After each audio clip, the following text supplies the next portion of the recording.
मित्रों नमस्कार। हस्तक्षेप श्रृंखला के अंतर्गत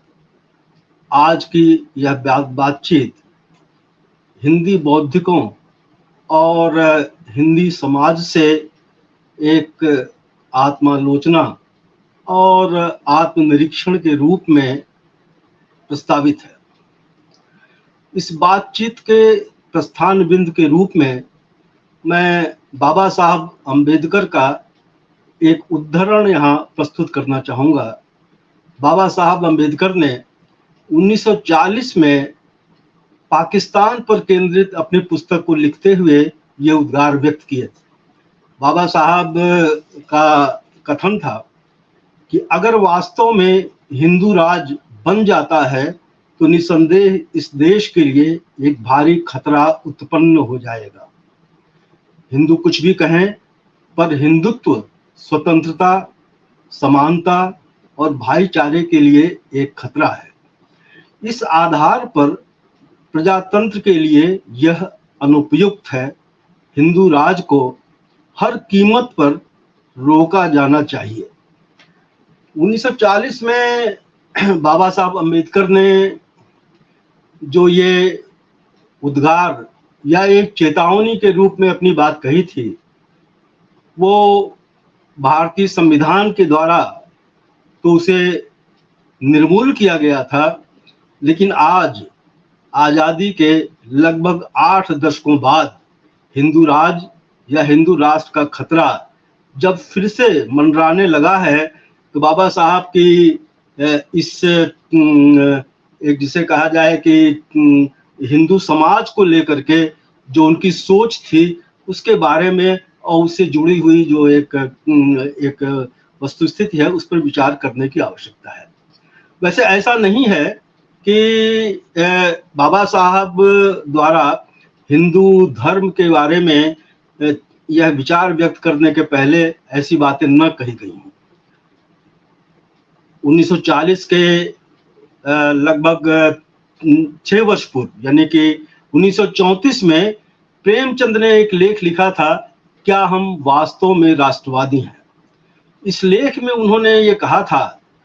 कि राष्ट्रवाद की पहली शर्त वर्णाश्रम व्यवस्था को जड़ मूल से उखाड़ फेंकना है। यानी कि प्रेमचंद स्वाधीनता आंदोलन के दौरान यह जरूरी समझते थे कि वर्णाश्रम व्यवस्था और ये जाति का जो शिकंजा है इसको तोड़ना उतना ही जरूरी है जितना कि अंग्रेजों की गुलामी से मुक्ति पाना। और बाबा साहब अम्बेडकर के ही साथ उसी दौर में हिंदी बौद्धिकों, हिंदी बुद्धिजीवियों की एक बड़ी श्रृंखला थी जो इस बात को शिद्दत के साथ अपने लेखन में और अपने वैचारिक अभिव्यक्तियों में व्यक्त कर रही थी। राहुल सांकृत्यायन ने इसी दौर के आसपास पुस्तिका लिखी थी, तुम्हारी क्षय, दिमागी गुलामी, रामराज और मार्क्सवाद, और जो उनकी दूसरा और लेखन है, इस सारे लेखन में जो हिंदू धर्म की जो विभेदकारी संरचना है उस विभेदकारी संरचना को इंगित किया गया था। इसी के साथ भगवत शरण उपाध्याय ने खून के छींटे इतिहास के पन्नों पर सरीखी पुस्तक लिखी थी, जिसमें कि ब्राह्मण, क्षत्रिय, वैश्य, शूद्र, स्त्री, इन सब की जो है हिंदू धर्म में क्या स्थिति है, इस सब की एक व्याख्या और विश्लेषण किया था। और उन्होंने एक जो है आधुनिक जनतंत्र के लिए हिंदू धर्म की विभेदकारी संरचना को एक घातक एक संरचना के रूप में विश्लेषित किया था। इसी दौर में यशपाल ने अपने वैचारिक लेखन के द्वारा, अपनी कहानियों के द्वारा, यानी उनकी कहानी जो है शंबूक इसी दौर में लिखी गई, मनु की लगाम इसी दौर में लिखी गई। और तो इस तरह से बहुत सा उस दौर के बौद्धिकों का लेखन था जो कि एक जिसे कहा जाए कि देश की स्वाधीनता की आवश्यकता के साथ साथ एक जो एक देशज गुलामी थी, एक जो वर्ण सत्ता संरचना की गुलामी थी, इससे मुक्ति का एक प्रस्ताव पेश कर रहा था। इसी दौर में बाबा नागार्जुन ने बलचनवा सरीखा उपन्यास लिखा। बाद के दौर में उन्होंने हरिजन गाथा कविता लिखी और यहाँ तक कि और काफी बाद के दौर में उन्होंने फूलन देवी पर भी 2 कविताएं लिखी। यानी कि जो हाशिए का समाज था, उस हाशिए के समाज को केंद्रीयता प्रदान करते हुए और जाति और वर्ण के सवालों को संबोधित करते हुए हिंदी बौद्धिकों की एक बड़ी संख्या थी, जो कि वर्ण और वर्ग से मुक्त होकर के अपना एक रचनात्मक और वैचारिक लेखन कर रही थी। यह पूरी परंपरा, यानी वर्ण और वर्ग से मुक्त होकर के लेखन की परंपरा आजादी के बाद के वर्षों में भी एक, जिसे कहा जाए कि सबल रूप से मौजूद रही। और हमें याद आ रहा है जगदीश चंद्र का उपन्यास धरती धन अपना, जिसमें कि उन्होंने दलित समाज के एक श्रमिक को जो है केंद्रीय पात्र के रूप में प्रस्तुत किया था और एक पूरा एक, जिसे कहा जाए कि दलित की जो स्थिति है, उस दलित की स्थिति को लेकर के पूरा उपन्यास उन्होंने लिखा था। इसी दौर में मदन दीक्षित ने मोरी की ईंट लिखा, गोपाल उपाध्याय ने एक टुकड़ा इतिहास लिखा, थोड़े समय के बाद मन्नू भंडारी ने महाभोज लिखा, गिरिराज किशोर ने परिशिष्ट लिखा। इसी दौर में अमृतलाल नागर ने नाच्यो बहुत गोपाल लिखा। तात्पर्य कहने का ये समूचा दौर ऐसा था जिस दौर में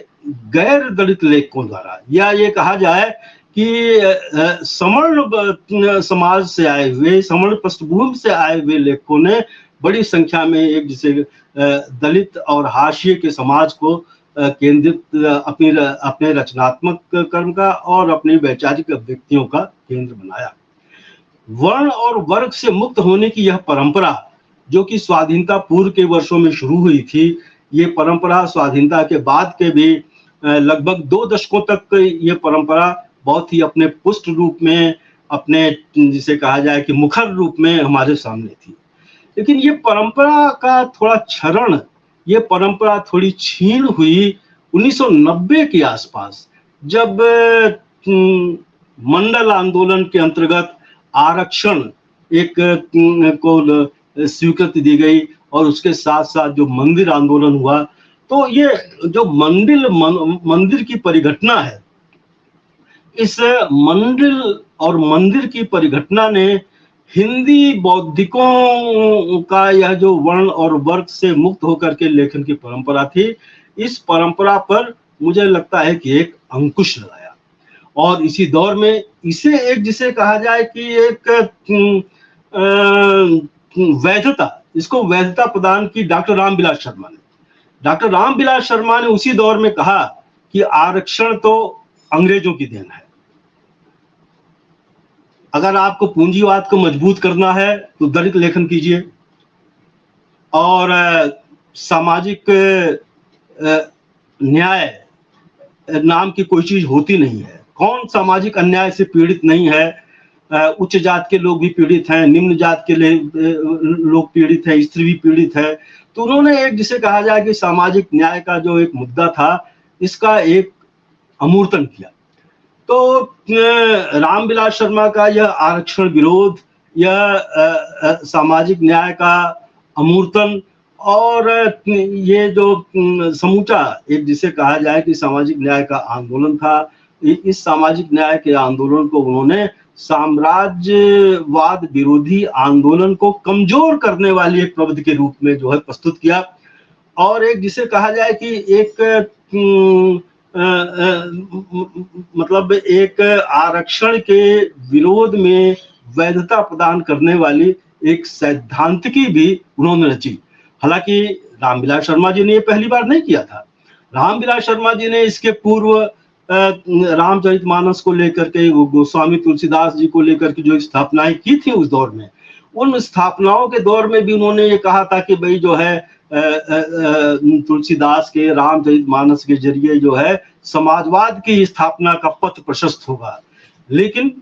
जब ये पूर्व स्थापना यानी जब रामचरितमानस को लेकर के डॉक्टर रामविलास शर्मा ने ये स्थापनाएं दी थी, तो इन स्थापनाओं का प्रतिविमर्श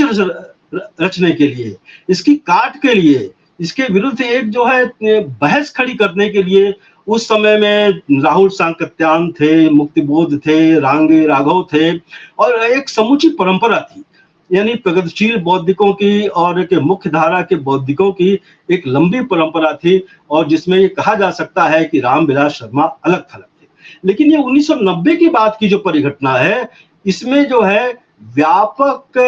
हिंदी बौद्धिकों ने लगभग जो है एक मौन सा धारण कर लिया और एक सर्व सहमति का भाव प्रकट किया डॉक्टर रामविलास शर्मा की इन स्थापनाओं को लेकर के। यही कारण था कि इस दौर में इस बीच जो ऐसी रचनाएं लिखी गई जिनमें की एक ब्राह्मणवाद की आलोचना थी। डॉक्टर रामविलास शर्मा का कहना था कि ब्राह्मणवाद नाम की कोई चीज है ही नहीं, जो कुछ है वो पुरोहितवाद है। और तो इस दौर में ब्राह्मणवाद को प्रश्नांकित करते हुए, रामचरितमानस को प्रश्नांकित करते हुए, तुलसीदास को प्रश्नांकित करते हुए जो कुछ रचनाएं लिखी भी गई उनकी उपेक्षा की गई। यानी कि नागार्जुन ने जब मानस चतुष्सती मनाई जा रही थी 1970 में, तो उन्होंने एक रामचरितमानस का जो एक वैचारिक पक्ष है, उस वैचारिक पक्ष की आलोचना करते हुए उन्होंने कहा कि समूचे उत्तर भारत में अगर हिंदुत्व का, और उस समय जनसंघ जो थी, कहा कि जनसंघ की जड़ों को जमाने वाला अगर कोई ग्रंथ है तो रामचरितमानस है। इतनी कड़ी आलोचना उन्होंने की थी। और इस बीच जो है दूधनाथ सिंह ने थोड़े समय के बाद, यानी कि 2003 के आसपास, उन्होंने अपना उपन्यास लिखा आखिरी कलाम।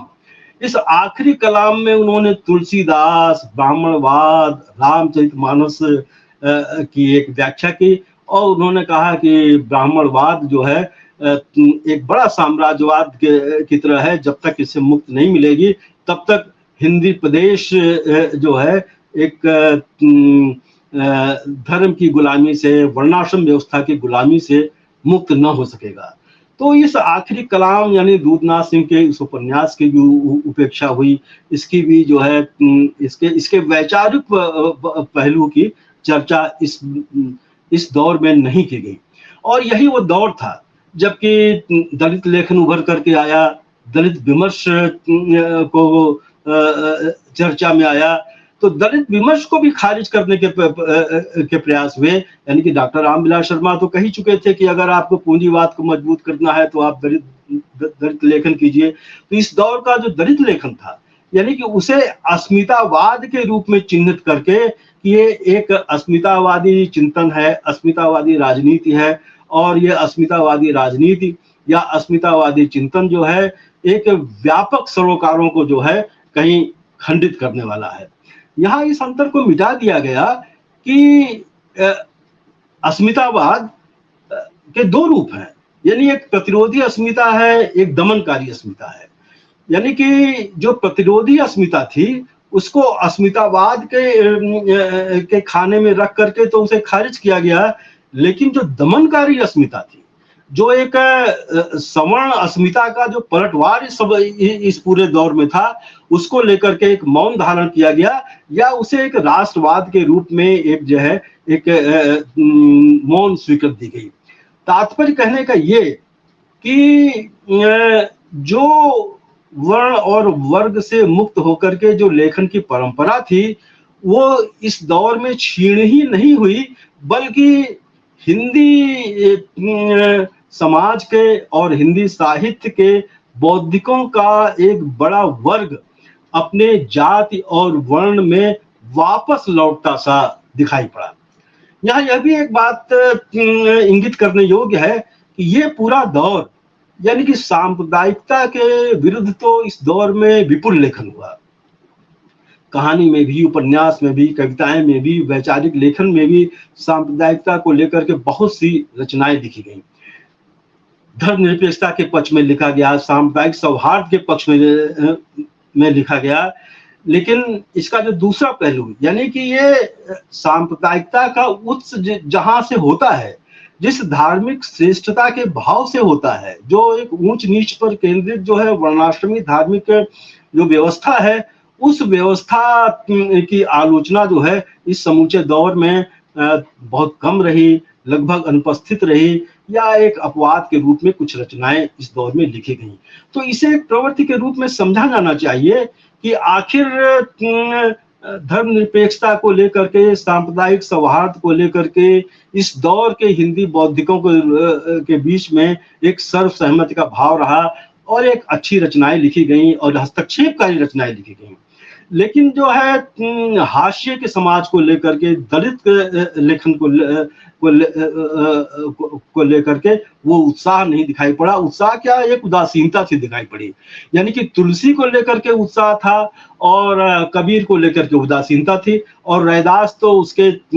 सोच में शामिल ही नहीं थे। तो तात्पर्य कहने का ये कि ये एक पूरा दौर ऐसा था। इस पूरे दौर में एक हिंदी समाज के और हिंदी साहित्य की जो मुख्य धारा थी, हिंदी साहित्य की मुख्य धारा ने, जिसे कहा जाए कि मुंह फेर लिया एक इस लेखन से। और आज के ये जो पूरा दौर है, इस पूरे दौर में यानी अगर हिंदुत्व की चुनौती या हिंदू राष्ट्र की चुनौती का मुकाबला करना है, तो मैं समझता हूं कि हिंदू राष्ट्र या हिंदुत्व की चुनौती का मुकाबला सिर्फ एक नरम हिंदुत्व से या एक जिसे कहा जाए कि धर्म निरपेक्षता या धार्मिक सौहार्द से ही नहीं किया जा सकता है।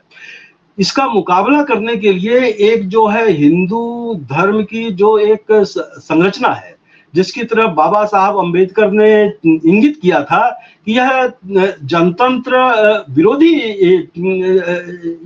यह एक संरचना है हिंदू धर्म की। तो जब तक इस ओर ध्यान न दिया जाता, जब तक इस ओर लिखा न जाता, मैं समझता हूं कि एक हिंदुत्व से या हिंदू राष्ट्र की जो आशंका है या जो हिंदू राष्ट्र का जो खतरा मौजूद है, उससे मुकाबला नहीं किया जा सकता। तो आज की जो आवश्यकता है, आज की जो जरूरत है, उस जरूरत को ध्यान में रखते हुए कि यानी कि एक यह दिखाई पड़ता है कि हिंदी बौद्धिकों के बीच में एक सवर्ण पैकेज, यानी कि आरक्षण को लेकर के, सामाजिक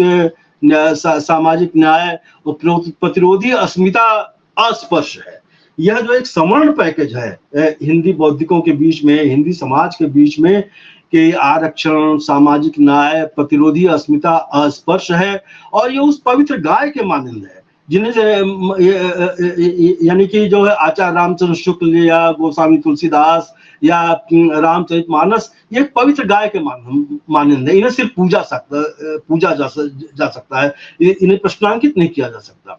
यानी कि विचार करने की बात यह है कि 1928 में जो है ये इसे प्रश्नांकित किया था, और यानी कि तुलसी जयंती के अवसर पर राधा मोहन गोकुल जी को आमंत्रित किया गया था, और वो उस तुलसी जयंती के कार्यक्रम में भी गए। लेकिन वहां पर उन्होंने जो है जब वो बोलने खड़े हुए, तो उन्हें लगा कि ये ग्रंथ और इसके जो विचार हैं, इसकी जो एक वैचारिकी है, वो वैचारिकी तो विभेदकारी है। तो उन्होंने वहां पर अपना जो मत वक्तव्य किया, उस मत व्यक्त करते हुए उन्होंने कहा कि इसके विरुद्ध तो बगावत का झंडा खड़ा करना चाहिए। यानी 1928 में जो है राधा मोहन गोकुल जी ये बात कह, हालांकि राधा मोहन गोकुल जी ऐसे बौद्धिक थे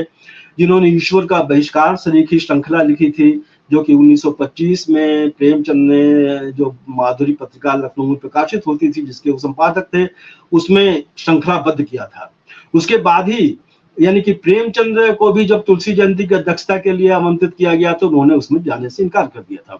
यानी कि एक जिसे कहा जाए कि तर्क, ज्ञान और बहुलवाद की जो एक परंपरा थी, वो परंपरा की एक जड़ें कितनी गहरी थी। लेकिन आज यानी कि आज 21वीं शताब्दी के इस दौर में, 21वीं शताब्दी के इन 3 दशकों के दौर में, वो परंपरा जो है लगभग तिरोहित होती सी दिख रही है। तो आज यानी कि खाली इतना ही नहीं, बल्कि आज के दौर में यह भी कहा जाने लगा है कि ब्राह्मणवाद नाम की कोई चीज नहीं है। और एक हिंदू भव्य परंपरा, इसका जिक्र किया जाने लगा है। अभी हिंदी के तेज तर्रार बौद्धिक अभय कुमार दुबे ने एक किताब लिखी है, और उस पुस्तक में उन्होंने जो है ये स्थापना दी है कि उनकी पुस्तक है हिंदू एकता बनाम ज्ञान की राजनीति। उसमें कहा कि ब्राह्मणवाद को एक काल्पनिक खलनायक के रूप में प्रस्तुत किया जा रहा है, और संघ को, यानी राष्ट्रीय स्वयंसेवक संघ को फांसीवादी बताना एक लोकप्रिय फिक्रा है। और वो यह भी कहते हैं कि जो एक भव्य हिंदू परंपरा है, उस भव्य हिंदू परंपरा को कमतर करके आंका गया। उन्होंने कहा कि जो एक नेहरू की जो एक सर्वसहमत थी, वो नेहरू की सर्वसहमति जो है वो अपदस्थ हो गई है, और अब जो है एक हिंदू भव्य परंपरा के इर्द गिर्द जो है जो सहमति बनाई जा रही है, उसको हम कमतर करके आ रहे हैं। उनका ये भी कहना है कि ये जो है धर्म निरपेक्षता और अंबेडकरवाद, फूलेवाद, या जो भी इस तरह के एक वैचारिकी हैं, ये सब वैचारिकी की आज के समय में कोई उपयोगिता है भी क्या, इस पर भी विचार किया जाना चाहिए। यानी कि यह प्रस्ताव एक जो है एक इस रूप में हमारे सामने है। लेकिन जो उत्तर भारत के बौद्धिक, यानी हिंदी के बौद्धिक जो हैं, जहां वो एक जिसे कहा जाए कि वापसी कर रहे हैं अपने उससे जो है अपनी जात में, अपने वर्ण में, या एक जिसे कहा जाए कि हिंदू धर्म के उस खाते में, हिंदू धर्म के उस पाले में वापसी कर रहे हैं। वहीं दक्षिण भारत में देख लीजिए, कन्नड़ के बुद्धिजीवी, मलयाली बुद्धिजीवी, या अन्य भाषाओं के बुद्धिजीवी, वो लगातार, यानी कि देखिए ये मानना पड़ेगा कि आज के समय में जाति के प्रश्नों को उठाना, जाति के प्रश्नों को लिखना एक जोखिम के इलाके में प्रवेश करना है। लेकिन क्या भारतीय यथार्थ की बात करते हुए, या एक जिसे कहा जाए हिंदी पट्टी या उत्तर भारत या की बात करते हुए, क्या बिना जाति की चर्चा किए हुए कोई बात की जा सकती है? अरुंधति राय का तो ये कहना है कि भाई अगर भारतीय यथार्थ के बारे में अगर कोई लिख रहा है और वो जाति प्रश्नों पर उसने मौन धारण कर लिया है, उसको संबोधित नहीं होता है, तो ये उसी तरह से है जैसे दक्षिण अफ्रीका में आप जो है नस्ल के प्रश्नों से अपनी आंखें मूंद लें। आखिर क्या कारण है कि चाहे आनंद तेल तुमडे हो, कांचा इलैया हो, या एम कलबुर्गी हो, गौरी लंकेश हो, ये सारे लोगों ने एक जिसे कहा जाए कि ब्राह्मणवाद की परंपरा को प्रश्नांकित किया, और एक जो भारतीय समाज का जो मुख्य अंतर्विरोध है, उस मुख्य अंतर्विरोध को संबोधित किया, और जिसे कहा जाए कि एक जोखिम के शिकार भी हुए। पेरुमल मुरुगन ने उपन्यास लिखा, उस उपन्यास पर प्रतिबंध भी लगाया गया था। तो और देखिए आज यानी कि अभी थोड़े समय पूर्व जो सनातन की बहस हुई, ये सनातन की बहस जो तमिलनाडु से आई, ये कोई राजनीतिक बहस नहीं थी। ये तमिलनाडु के progressive writers and artist association का सेमिनार था। उस सेमिनार में उदयनिधि स्टालिन ने सनातन पर अपनी बातें कही, और सनातन के अर्थ वही नहीं है दक्षिण भारत में जो उत्तर भारत में जिस तरह से इसे ग्रहण किया जाता है। सनातन यानी कि आज जिस तरह से वर्णाश्रमी व्यवस्था की बात हम उत्तर भारत में करते हैं, उसी तरह सनातन की बात दक्षिण भारत में की जाती है। तो एक प्रगतिशील लेखकों और कलाकारों के संगठन और सम्मेलन से जो उठी हुई बात थी, उस उठी हुई बात को, यानी प्रगतिशील बौद्धिकों ने के सम्मेलन से जो उठी हुई चर्चा थी, जो वहां एक चर्चा का विषय था, उस चर्चा के विषय को नजरअंदाज करके उसे उत्तर भारत में एक ऐसा राजनीतिक रूप दे दिया कि जैसे कि एक पूरा जो है धर्म को उखाड़ फेंकने की वहां पर साजिश चल रही हो। और एक जिसे कहा जाए कि विचारणीय बात है कि आखिर यह मुद्दा, यानी कि जो दक्षिण भारत के लेखकों और बौद्धिकों का जो मुद्दा था, जो उसके मंच से उभरा था, उत्तर भारत के लेखकों और बौद्धिकों ने इसे सही परिप्रेक्ष्य क्यों नहीं प्रदान किया? आखिर यानी कि जो बात अपने समय में बाबा नागार्जुन कह रहे थे, या मुक्तिबोध ने कहा, या यशपाल ने कहा, दूसरे बौद्धिकों ने कहा, जो उन्होंने उस दौर में ये बातें कही थी, आज के दौर में वो हिंदी बौद्धिकों का वो मुद्दा क्यों नहीं है? आज हिंदी पट्टी में कोई स्वामी प्रसाद मौर्य रामचरितमानस को लेकर के एक चर्चा का विषय बनाता है, या बिहार के शिक्षा मंत्री कोई अपनी बात कहते हैं, यानी कि जो मुद्दा बौद्धिकों के बीच में चर्चा का विषय था, जो एक जिसे कहा जाए कि पूरा एक जो प्रगतिशील आंदोलन था, हिंदी की जो मुख्य धारा का आंदोलन था, उसमें बहस मुबाहिसे का केंद्र था, वो बहस मुबाहिसा जो है आज के जो है दौर में हिंदी बौद्धिकों के बीच में, प्रगतिशील बौद्धिकों के बीच में भी वो शिथिल हो गई। और वो यानी कि जो एक साहित्यिक ग्रंथ, यानी कि रामचरितमानस साहित्यिक ग्रंथ, या तुलसी एक बड़े कवि, यानी कि जो इनकी कथि थी वो एक राजनीति का मुद्दा तो बन रही है, लेकिन एक जिसे कहा जाए कि संस्कृति और साहित्य का मुद्दा नहीं बन रही है। तो एक सवाल इस बात का है कि हमने अपनी प्रगतिशील जमीन, हमने तर्क, ज्ञान, विवेचना, इसकी जमीन क्यों छोड़ दी, और हम कई मसलों पर, यानी कि रामचरितमानस के मुद्दे पर मुझे अफसोस के साथ ये कहना पड़ता है कि हिंदी बुद्धिजीवी हिंदू हो जाता है। यानी कि यानी जो बातें हो चुकी हैं, जो बहस जो है तयशुदा हो चुकी है, उस तयशुदा बहस को जो है, यानी कि एक जो है कि रामचरितमानस को यानी उसकी जो एक साहित्यिक उसकी जो एक मूल्य है, जो एक खूबी है, जो विशेषता है, जो उत्कृष्ट साहित्यिक ग्रंथ है, उस उत्कृष्ट साहित्यिक ग्रंथ का जो एक वैचारिक पहलू है, उस वैचारिक पहलू को नजरअंदाज किया जाता है। एक बात यह है कि आज देखिए, यह है कि जब हिंदी बौद्धिक या एक व्यापक है हिंदी समाज में धर्मनिरपेक्षता को लेकर के एक सर्वसहमत का भाव है, सांप्रदायिकता विरोध को लेकर के सर्वसहमत का भाव है, तो यह भी एक स्वीकार करना चाहिए कि हिंदी का जो बुद्धिजीवी है वो पॉलिटिकल हिंदुत्व से तो लड़ना चाहता है, लेकिन जाति के सवाल पर मुठभेड़ किए बिना, वर्ण के सवाल पर मुठभेड़ किए बिना, तो आज सोचने की बात यह है कि क्या वर्ण और जाति के सवालों से मुठभेड़ किए बिना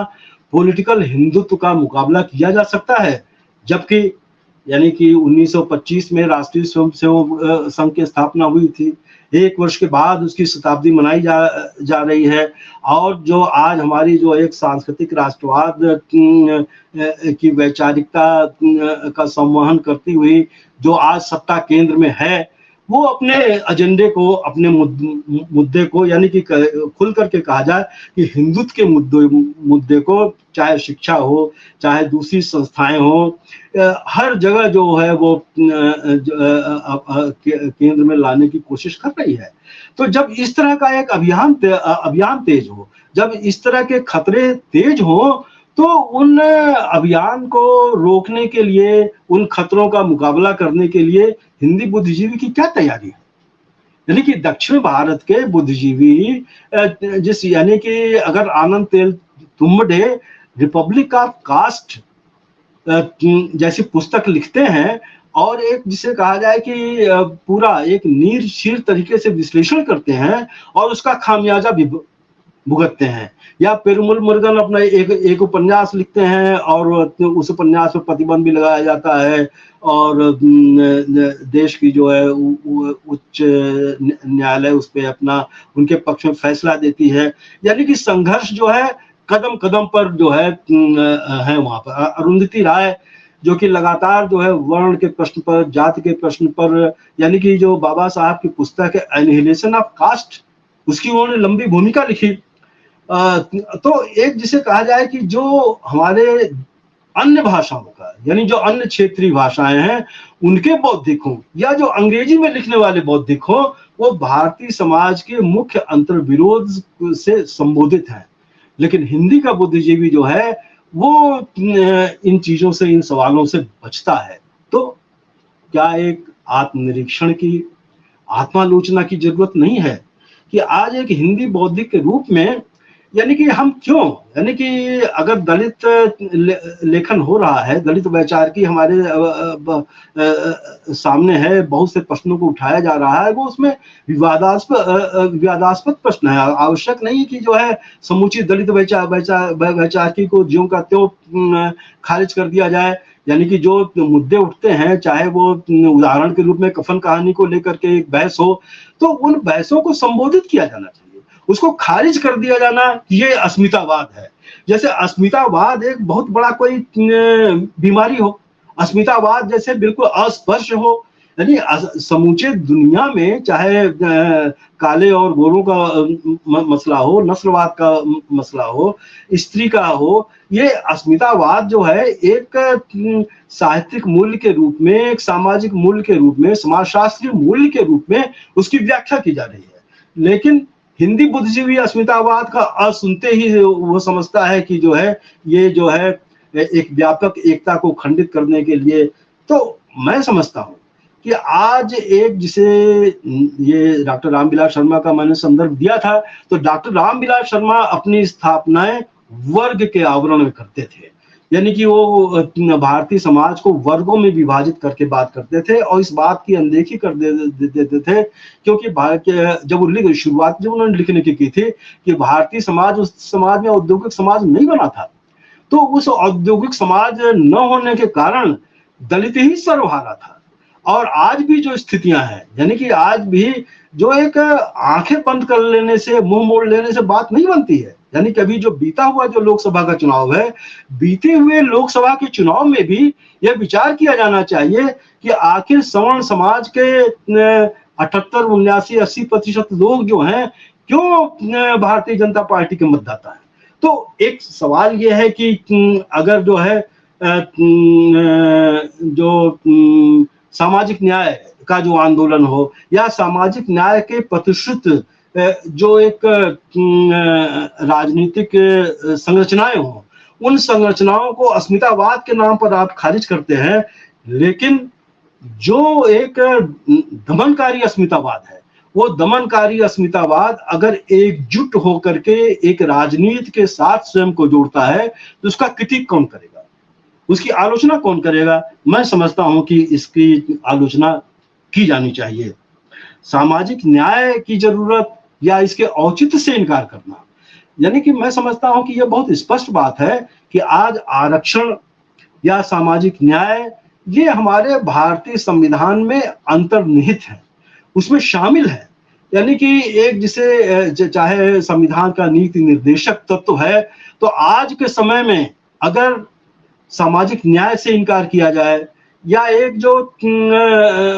आरक्षण की जो व्यवस्था है उससे इनकार किया जाए या इन व्यवस्थाओं को एक अमली जामा पहनाने के लिए, एक रूप देने के लिए अगर जाति जनगणना की ही मांग की जा रही है, तो हिंदी बुद्धिजीवी को अपना पक्ष प्रस्तुत करना होगा कि वो इसके पक्ष में है या इसके विरोध में है।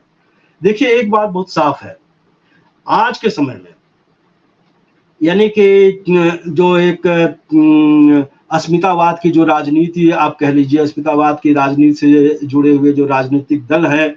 एक विपक्ष के रूप में उन्होंने इस दौर में अपना जो है पुनरावलोकन किया है और अपने आप को एक अपना परिमार्जन किया है और संवैधानिक मूल्यों की रक्षा के रूप में उन्होंने एक जिसे कहा जाए कि वैकल्पिक एक एजेंडा प्रस्तुत किया है।